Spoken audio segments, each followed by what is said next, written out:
This film is about a piano player. Earl, Father, Hines. What a man. Earl Father Hines is a jazz musician, arguably the greatest still alive. This Sunday, it's his birthday, his 70th, but he still plays concerts all over the world and regularly does 4 or 5 hours a night in clubs, like the one where we made this film. Hey, hiya, my boy. Hey. Yeah, well, how you doing? Fine. Everything is fine. The rest of the guys getting in? You're the first one here. Oh, yeah? Yeah, come on back. All right, I'm on my way back there now. Sit down. I thought I'd got coffee, okay? Well, you got some coffee made? Oh, yeah. Yeah, I've always got a pot of coffee. How you got the room set up, all right? Okay, take a look. Oh, that's good. Yeah. Well, by golly, I want cream and sugar in that coffee. Okay, huh? all right. You know how you made it last time, wasn't so hot. Well, get good and hot. All right. Go on and take a rest. All right. Around. Hines was a professional piano player before the word jazz was even invented. And at 70, he's now outlived all the great names he played with. Louis Armstrong, Pat Waller, Charlie Parker, Duke Ellington. Can't get in. Nobody home. The thing that Hines has always been supremely good at is improvising. At taking a tune and changing it and reworking it and building on it as he plays so that it comes out quite different each time. What Hines enjoys is the excitement, the bravery, the risk of jumping headfirst into a tune and then, in public, having to work his way out again.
always played from here.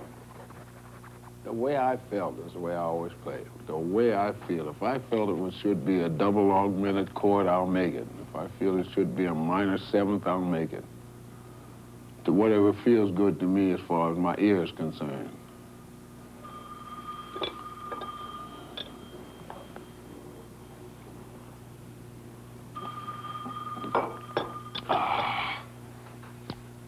Telephone. Huh? Take the receiver off.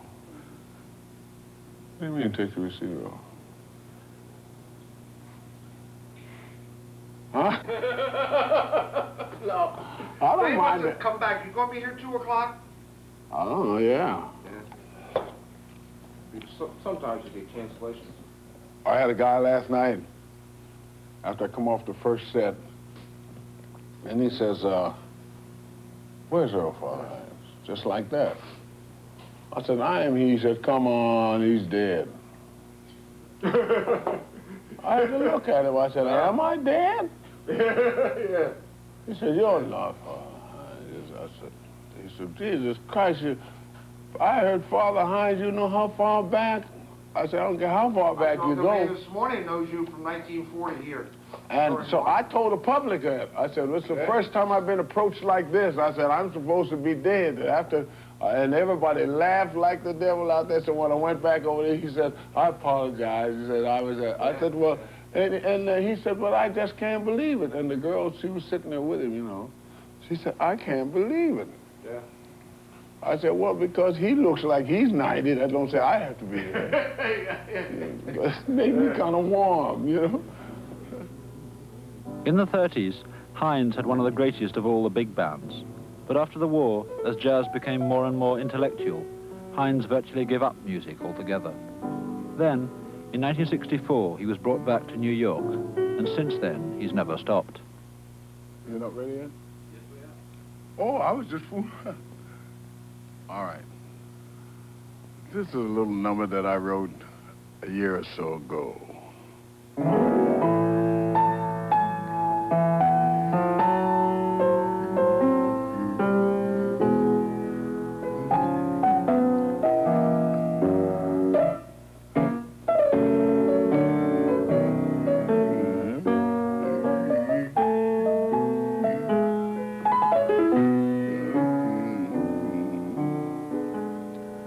They didn't believe I could do it, neither did I.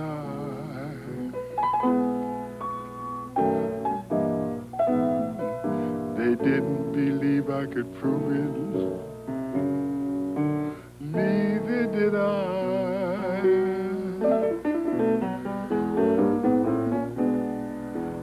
Until I made a drastic change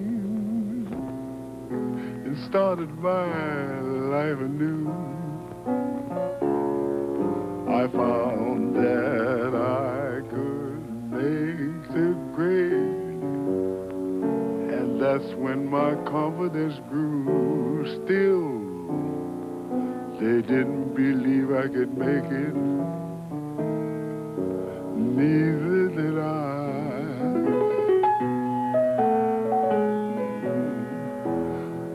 I had to shake and break it, and boy, did I try. Just destroy your fears and doubts, my friends. You need no disguise. Just say if anyone else can do it, so can I.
do you do it? What do you think of before you begin?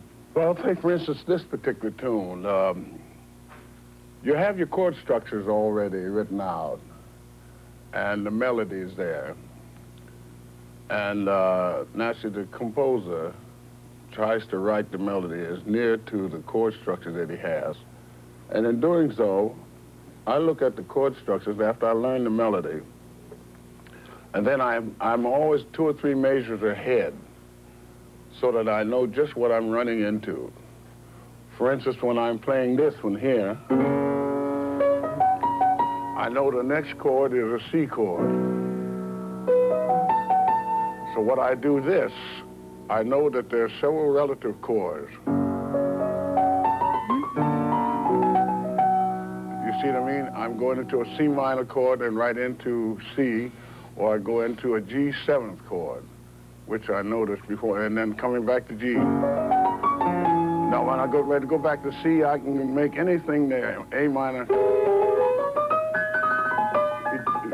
C minor, a D 7th, an A flat 9th, G chord. You see what I'm talking about? You have to have a photographic mind, so to speak, when you're making improvisations of a tune before you get to the chord. I don't know whether all pianists have that same format or not, but that's been mine ever since I started to playing, because I always did like to know exactly what's hidden. That's the reason why I never did like to read a book, because I always want to get to the end first. See? So I like to know what the story is all about. Oh, likewise with this. Now, usually when I get a tune, I kind of run over it for a while and just fool around, and then I photograph all these chords, and then I go for myself from then on. Hines first made recordings 52 years ago. To keep the wax soft, you had to make them in a steam room, stripped off to your underwear.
That's cute to hear that.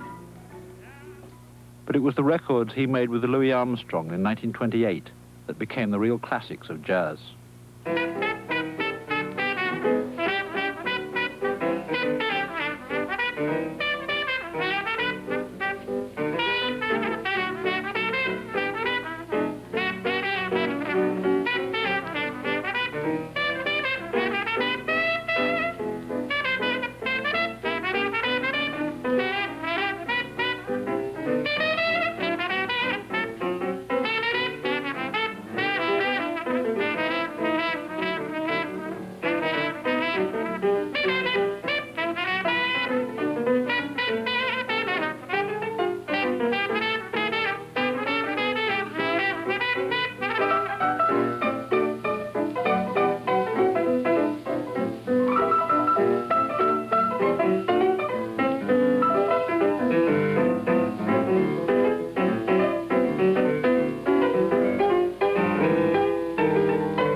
Chicago. I never saw Louis before.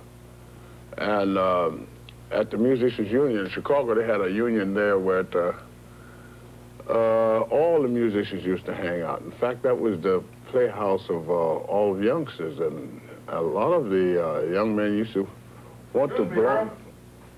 Here's your coffee. Very hot. There's something. Where you want me to sit on the piano? Well, sit on the piano. All right, I'll sit up here then. Yeah. That's all right. You don't mind, Just don't drop it down in there now. Well, We no, just had that thing I hope tuned up nobody for get. you last Well, I night. hope nobody gets musical. You know. You better get musical this afternoon now. Oh, I'll try. Yeah. Don't drop it down in them. Okay, well, I'm glad you're good. It's good you're looking around like that. Did you put your in? Everything's in there. Oh, okay. Yeah, I was talking. I didn't put a to him. touch in there for you, though. Okay. I think it's too early for a touch now. Don't you? Yeah. You don't mind, you sort of interrupted me. I was talking about Chicago, you know. You know about Chicago? No, I don't know a thing about Chicago. Oh, well, if you hang around there, you learn a few things. No, I'm not going to hang around, though. Oh, you're not? No, I've got Okay. work to do. Oh, that's fine. Yeah. That's good. Looks like you packed the house here last night. Well, that's what we're here for. That's a good piano, though, isn't it? Very good. Yeah. What do you call it, piano? I call it piano. That's pretty I'm from good. Philadelphia. No, you're not if you say piano. I am from Philadelphia. And Originally. you say piano? I say piano. What do you say? Piano? Piano. Piano. Piano. Well, I say piano. Yeah, that's a little contrast. It's a sort of southernish like, you know. No. Isn't it from around Georgia? Well, South Philly.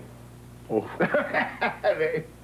I was really born in South Philly. You're getting worse every time. I just longer But I moved to talking. West Philly. Well, you're from where? Pittsburgh, Pennsylvania. Right. Same thing. Well, in the same state. Right, yeah.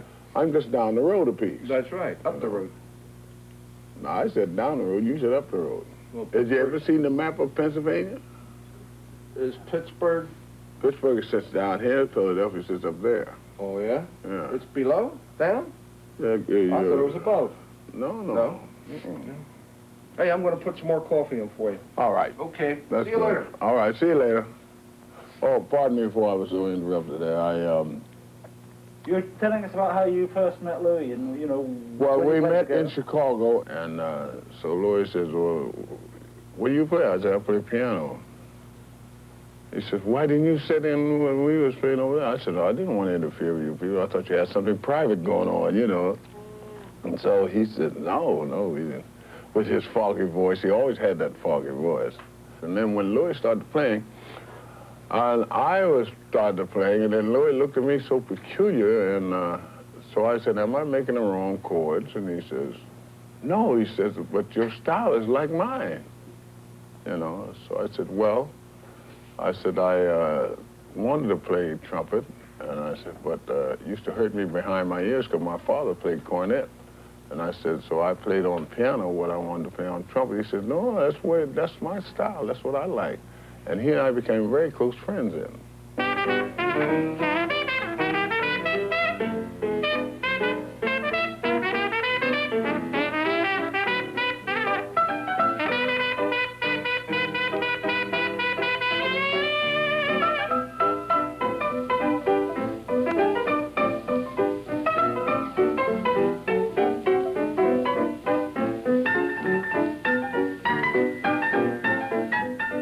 It was Hines who freed the piano from the rhythm section and first gave it a voice of its own. Whenever it hit a chord, and I was curious and wanted to know what the chord was made of. And I used to execute that way, see? Say, for instance, I'm doing this.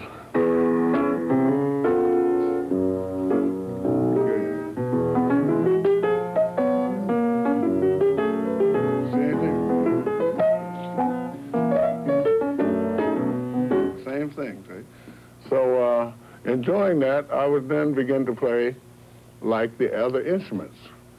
But back in those days, we didn't have what they call the amplification. So the singers used to use megaphones, and the instruments were just blowing on their own. And when it would come to the piano, they were mostly upright pianos. They didn't have any grands at that time. That was to our, for us to use as far as advancement in bands. It was an upright. And so when they give me a solo, playing single fingers like I was doing it quite often. In those great big halls, they could hardly hear me. So I had to think of something to do so I could cut through this big band. So I started using what they call trumpet style, which was octaves. Now like this.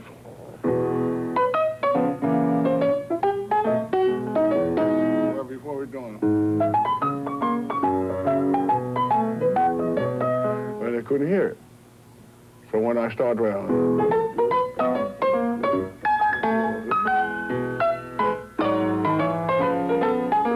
they could hear me out front. And that's why they call it trumpet style piano. And that's what changed the style of piano playing at that particular time. You ever see him look down at the keys? Seldom. Right? I watched him yesterday here during rehearsal. It looks like he's looking into the end of his pipe. You know, see if it's still smoking. Let me see. I'd like to sort of do... Oh, I don't light my pipe. No, I haven't got my... So don't forget about it. Memories of You, a lovely tune by U.B. Blake.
Do you know who's playing here? I didn't pay any attention to it. Earl Father Hines, would you know? No, I never heard of him. There you go. See? I told you he was too young, Charlie.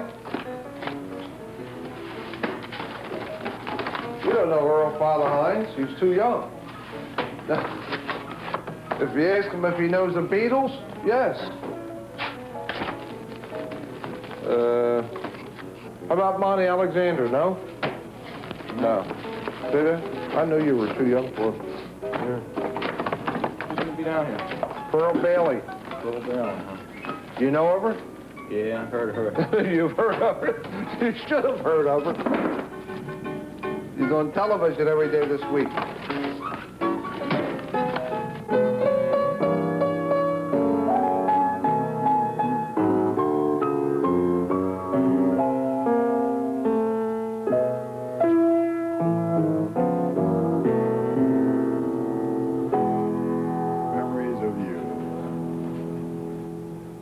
In December 1929, Hines took a band into Chicago's vast Grand Terrace Club and stayed for 12 years. Their shows went out on radio, and Earl Hines became the most broadcast band in America. And at that time, our country was, everybody was dancing. And that's the reason for the big band was because of some of these places that we would play didn't have amplification, and you had to enlarge your band. You had to get 4 trumpets and 3 trombones and 4 or 5 saxophones to be heard. That's the reason for the big band. It wasn't necessary to have it because you can get some of the same effects out with a 10-piece band as you can out of a 18-piece band.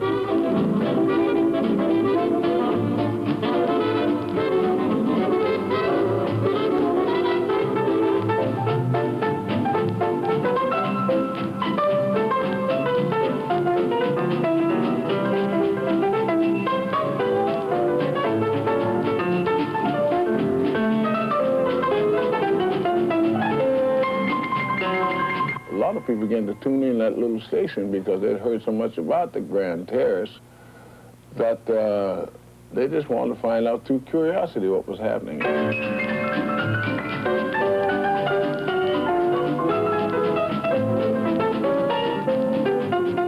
The next thing you know, we began to get people from what we call the Gold Coast.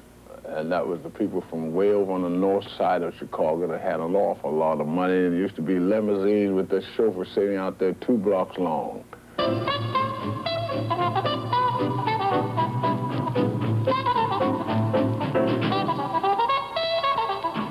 It was against the law to sell bottled whiskey or beer. So they bootlegged it. And then your speakeasy started. In other words, you would close this place. I mean, they closed the place. And then, so what happens? They turn it into a speakeasy. You had to know Joe to get in, right? So you still drank the same thing, except the racketeers come in on it.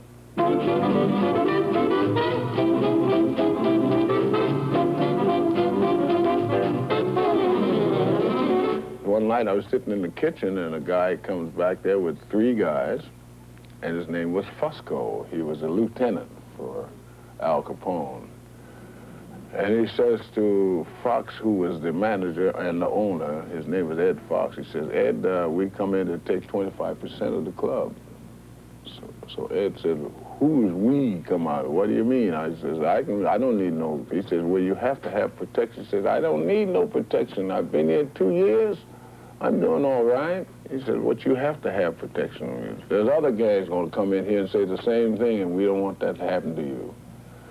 So he said, well, I don't want no protection. And he says, and you gangsters get out of my place, and all one word passed on another until finally he said, well, you got 2 nice boys. I know you like your boys, don't you? He said, well, what do you mean? Because he couldn't talk good English. He used to say, what do you mean, and Pennsylvania, and all that, you know. So he said, what are you talking about? He says, well, you like your children, you like your boys, and we'd like to see you keep them.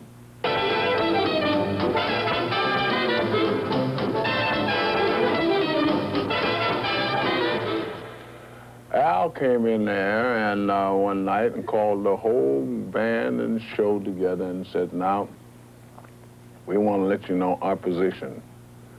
He says, we just want you people to tend to your own business. We'll give you all the protection in the world. He said, we want you to be like the 3 monkeys. You hear nothing, you see nothing, and you say nothing. And that's what we did. And I used to hear many things, many of the things that they were going to do, but I never to tell anyone. And sometimes the police used to come always looking for a fall guy used to come in and say, Earl, what were they talking about? I said, I don't know. He said, well, you were sitting right there. I said, yeah, I sit on the bus too, but I don't pay attention to what people are saying. So I said, no, you're not going to pick me, because they had a habit of putting the pictures of these different people that would bring information in the paper. And the next day you find them out there in the lake somewhere, swimming around there with some chains attached to their feet and all that, you know what I mean?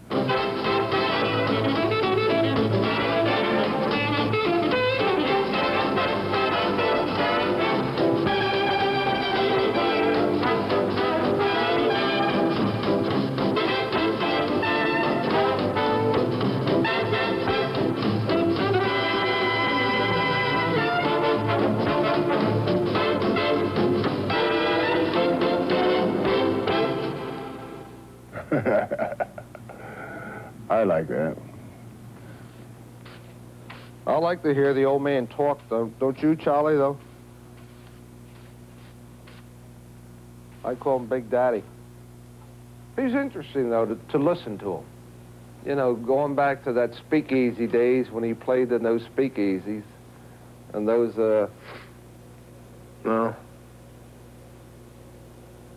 what did he call it? Hotels or nightclubs that he played in. Yeah, where they served the liquor in the coffee cup. Yeah. And Showtime. Yeah.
The way I like to play is that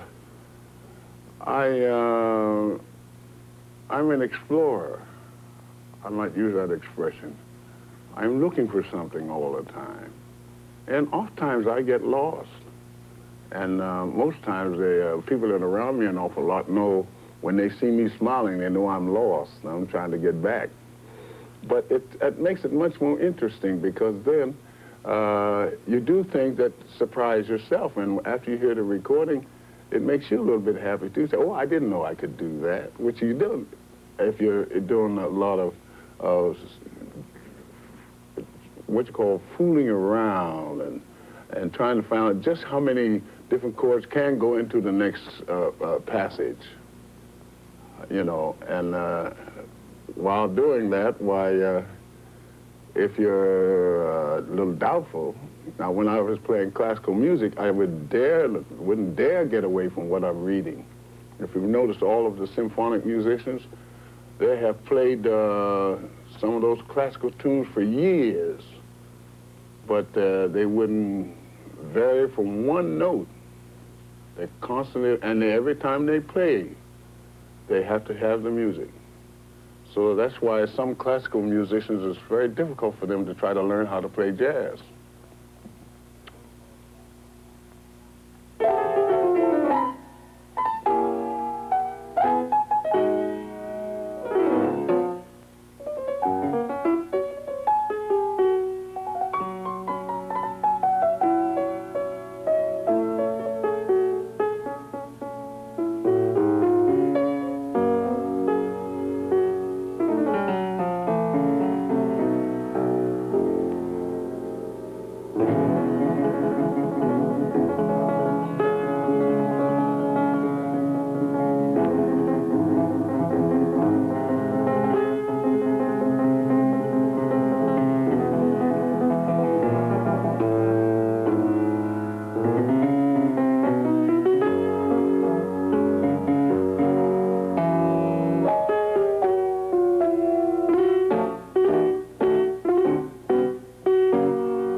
The lyrics have a lot to do with my playing.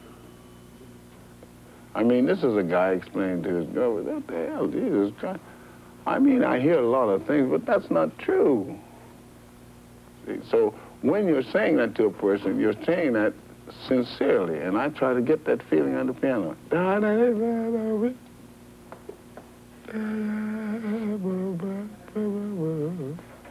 Almost like I'm trying to talk. I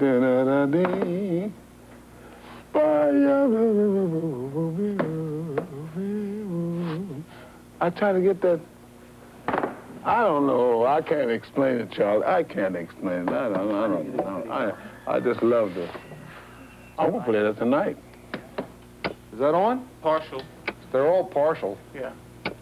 None of them light up as much as they should. Now, you going to keep these on? Over the last few years, almost all the great names of the jazz age have died, including Earl Hines' two great friends, Duke Ellington and Louis Armstrong. Charlie, how about his theme song? Louis' theme song.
That's right. Be no problem at all. Be pleasure to take care of you. Thank you.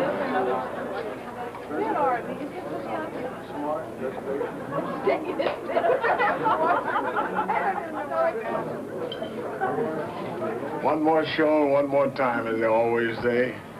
Looking for a good audience. Thank you. Thank you. Well, I would like to give my conception of a number I've been associated with over a period of years from the Grand Terrace Cafe called the Boogie Woogie on the St. Louis Blues.